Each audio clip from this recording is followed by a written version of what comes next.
That one deserves an instant reaction. My goodness, Thursday night footy is absolutely killing most people at the moment, unless you picked up Tommy Trbojevic there with his awesome 69. So I made this straight after the game, guys. Have a really busy morning, so I want to get this out to you as quick as possible in the morning when you wake up there. So yeah, let's go through this. There's a lot of people that end up captaining Hopgood. Thankfully for my own team, this didn't work out for me last week. I got this wrong. Yeah, Hopgood was the correct captaincy choice, and I said to go for Cleary, then Murray, and then Hopgood.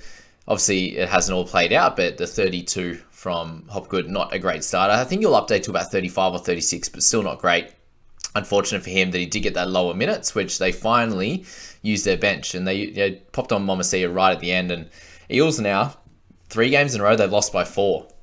Is there a chance they go none and 5 against the 5 really good teams? That would be very, very frustrating for them, given they're in the grand final last year. So crazy game. Seagulls snuck away with this one. They were a better team across the whole game. How many of those weird tries? Gutho scored one, Hodgson scored one, where they just went in untouched, and Dury's try, which was a nice hole run and a good pass from Moses, but pretty soft defense there. And unfortunately, he comes off injured, and it looks like it's not very good. His knee again. So I saw one trade. Unfortunately, they went Tommy Talau straight to Matt Dury. And had 0 left in the bank. So that is a tough one.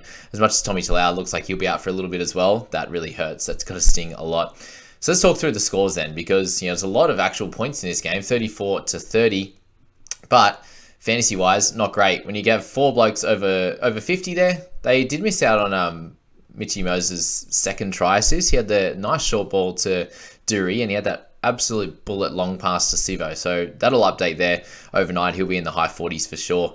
Every chance he updates in the 50s, standard halves, eh? Cleary, as you guys love talking about him. But yeah, Tommy, 69 for him, and I had a disallowed try as well, which there was no chance of even getting close to him. But you play that one there, and you get the obstruction if you just don't run into him, basically, and it'd be fine. Tommy would have scored a triple. He's just incredible to watch, isn't he? 9 tackle breaks, 190 meters. Love when he just runs hard at a line at someone's shoulder, in a little bit of a gap there, and he usually bumps through that guy and either makes plenty of extra meters and gets a quick play the ball, or he's scoring close to the line. He just has a knack for seeing those little spots pop up and getting straight through the line there. So Tommy, awesome work for him. Penasini, a guy we spoke about in the preseason as being one of those keepers in the centre position, and at a bit of a awkward price, but he's underpriced for where he's going to be scoring at, around that 45, and that's without a try in this game. 21 tackles for 2 misses, a couple offloads in there, 5 tackle breaks, 160 meters. It's exactly what you want to see from this type of player. And they've obviously had 3 games they've lost, so there will be games where they come out and dominate, and he's going to be running off some great Moses lines, and you're going to be continuing to do a great job there. So 55 for him pre-updates is a great one. Ruben Garrick just continues to be a great footballer, guys. He's very, very good at what he does. Is able to score tries, very low on the negative side of things. Obviously, just the one error there in this one to round out this game, but a solid one for him at 53. And again, he's going to make a little bit of money there, but he's still priced really high as a keeper in that wing position. As I said, when Manly are playing well, he'll score well on that wing, and then when Tommy's out, for example, he goes to fullback and he scores well also. It was really the back end of last year that kind of cooked them, and his scores, potentially definitely there before he got injured because they weren't playing that great. Dillbags Brown, so he had a solid one as well, very limited on the negative side, just the one error as well, so that netted him a 50. So he's going to be around that sort of 50 mark all year. Thankfully, we grabbed him last year when he was a little bit underpriced and came out and scored plenty of tries and did a great job for owners. But not to be this year, but a 50 still solid overall.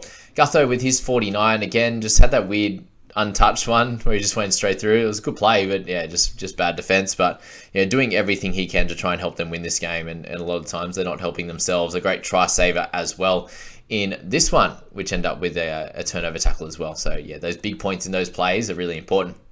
Junior Barlow there. So with him, the 49 in his 67, again, huge minutes for him. Obviously losing Dury meant they had to change a few things up. Hopgood came back on it at that time, and Junior didn't. He continued to play those big minutes. So that was that with him. 49, nothing special in this one. Very limited on the attacking side of the ball. No tries like previous weeks. Jakey Trbojevic, another just great game for him. 36 tackles, 140 metres, did his job. Joshy Hodgson, another of those ones, they just let him go through all the way. So he was looking for a very low score there with, very limited run metres. Again, he ran for a lot more than 13 metres, and they've got him for just 13 there. So here's an update that will be coming there. He should get to a 46 or 47 just from those run metres alone. But if you started with him, you'll take that, what was looking at a pretty low score, to be honest with you there. Olukwatu was very, very low in points until his couple of tries in the back end, so that worked out well for him. He just has a knack of hitting someone really hard in defense and being able to score tries. So a superstar talent and great for this side, obviously. Tuolangi, so it was a little bit of rocks and diamonds. He had a bad error, he had a couple of average misses and a penalty, and then had really good offloads and some really good runs inside that. But still only 75 meters run there. They didn't go to him as much as you'd hope for a damaging back rower there, but obviously Olukwatu only 120 meters as well, so nothing special there from those two, just solid scores. Brycey Cartwright, so again a bit of a rocks and diamonds type of game for him. He is pretty solid in defense, to be honest with you. Like, if it's just in general tackling, he seems to just be able to handle them very well. No one seems to run over him or anything like that. It's just those defensive reads, a couple of, awkward penalties, which wasn't great, the error and the 3 missed tackles. So some negatives in there. If he didn't have that, like in previous weeks, he hasn't had as many there. He's been able to score better than the 41. But another 50k rise. And with the news of Dury potentially injured, it looks like, really, Cartwright should continue to play big minutes, and they probably go Madison back to his right side edge. I'd say they would have to probably do at this point here. So the Cardi party lives on. I'm so glad that I end up going with him and not missing out on him, because he'll be over 400k this week, and he'll probably easily get to about 500 or so before we'll have to move him on. Spoke about Moses, he'll end up close to that 50 mark. So if you picked him up, you're not too stressed in that one. But as I said, when things get a little bit easier for the Eels, he'll continue to score much better as well. Sean Kepi is another guy we spoke about in the preseason, and especially after sort of heading into round 1 there, we looked like he was probably going to get that 40 minutes, and he seems to score pretty well. And in this case, 0 negatives, which is really, really good, and you wouldn't be expecting that week to week from him, but 5.5% owned for those that kept him from round 1 all the way through to round 3 here. You get the big benefit of about 30 to 40k in price rises from that 39, and really crazy there's just no negatives in his game in this one. 38 minutes is all he's got. You play that 38 straight and you're like, oh, that'd be nice if he can keep going, but it wasn't to be in this one.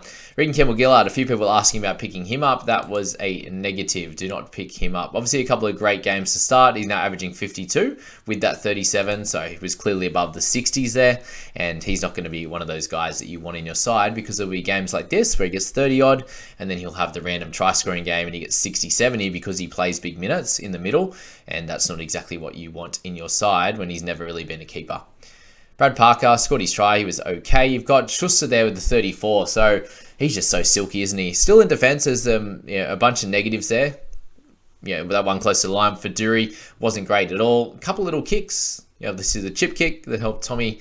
The mid-sized bomb there for Olukwatu was great, and he's just passes. He kind of ducks his head, holds the ball, ducks his head into line. Looks like he's going to go through that gap, and then just does his little no-looker out the back. So he's obviously good to watch, and he's going to be helpful for them for sure to have DCE kind of running things on one side and Schuster doing his thing on the other side, getting actually a bunch of try assists. Which, does that hurt DCE at all? I just really think it was a bit of an off game for him, to be honest with you. He didn't sort of play great himself, and not a lot of territory, not a lot of ball went down that right hand side. He was obviously playing, mixing both sides there, but just wasn't really his type of game. He will have the odd 30 or 40 in him, DCE, which we've seen, but then he'll get that sort of bunch of 68s, 70s in a row. Shows here that the halves this year, apart from Dewey, for example, are getting scores in our 30s and 40s, which is sad, to be honest with you. Even some of the middle forwards we've seen now with Hopgoat as well in this one, just some low scores in there. So we will go to him now, and then we'll move back to someone like Kohler. So 54 minutes was a bit lower than what we would have hoped. I personally said 60 is why I wasn't going to jump on him as captain, and hopefully, well, for me not captaining him, so not a chunk of try assists and stuff. I thought that was a little bit too inflated. Obviously the 80 odd. But then I was thinking, down a bunch of minutes and also down those attacking stats, and that's exactly what happened. And it just really wasn't his game. He even tried that offload at the end. Olukwatu was like looking for it. He was like, oh, pouncing. All right, it's going. I'm in, and he grabbed that off him and got his try assist to Olakau'atu. Obviously the wrong team there, but that just didn't work out. So Thursday games have been shocking for captains at the moment. Very, very upsetting if you did captain Hopgoat. Obviously everyone owns him, so there's that part of it. The only issue, that's in the difference to Cleary. There were a bunch of people that didn't own Cleary at all, which was obviously tough for Cleary owners, but everyone owns Hopgoat. It's just, whatever the other person's captain does. So mine's Payne Haas. If Payne gets 60, then I beat you by 28 this week, for example. I pick up an extra 28 points. You don't get the extra, so 28 times 2, you don't get an extra 56 points. You just get the extra 28. So if you haven't checked that out and understood that, have a think about that again. Add up the double points for both of them and take one away, and you'll see how that works. All right, Kohler, 32 in his 80 minutes. So he had a solid game as well. Did get the line break. Again, he's going to be around this sort of 30-ish for the most part. He sort of played okay, had the 3 missed tackles, a penalty in there, did a couple of things that weren't exactly right, but he'll have games where he gets 50 or 55 where he gets a try. So if he can sit around that 30-odd and then pick up tries in those other games, he will be good. Hopgoat, guys, don't worry about him. Everyone has him. He's going to be fine going forward. 55 to 60 minutes will be fine for him, and he should be able to score close to that point a minute.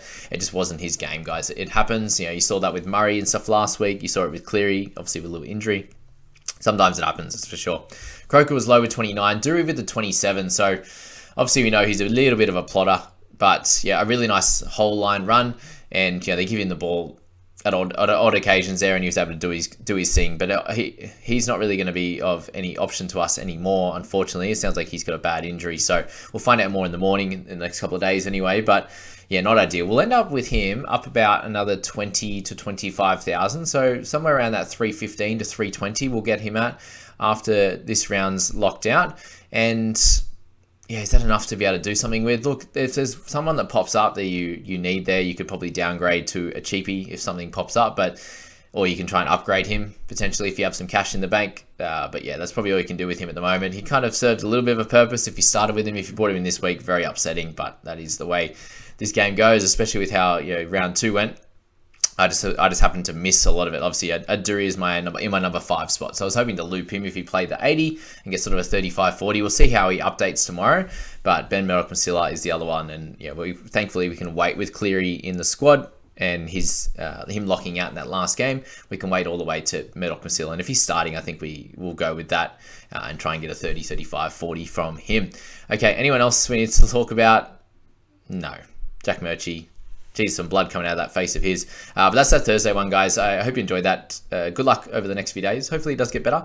I think it will. And good luck to those that didn't captain Hopgoat. Hopefully it's Haas, it's Murray, it's Grant. I think they're probably and Torkel Harris. They're the 4 other guys that were of mention.